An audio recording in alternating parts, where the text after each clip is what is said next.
Penontong Histeris untuk balapan sikap sepatu.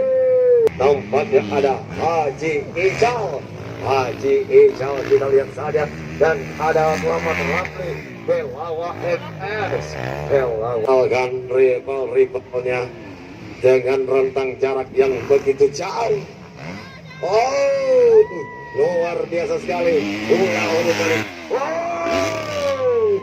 Dengan geti pertama, sementara nampak dari kejauh ada seorang ketua R2C mantan juara nasional Robilatul Kolot Indonesia. Kita tunggu saja Angkat Anggara motor racing Lampone Waktu 78 sila, dan di sosok ada Muhammad Ramli. Kita lihat tarik saja.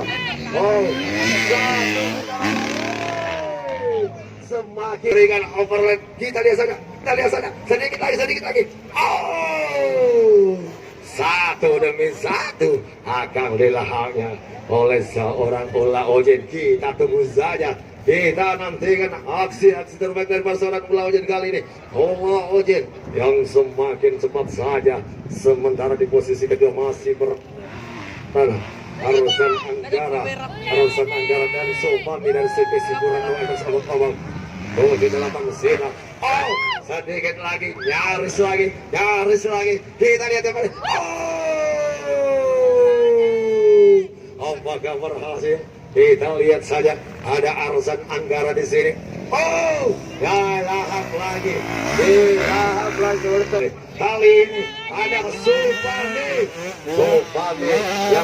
yang terbaik untuk CPC Burano Histeris abang-abang 78. Sementara Ullah Ojeng akan bestseller daripada seorang saja terbang di atas kapal.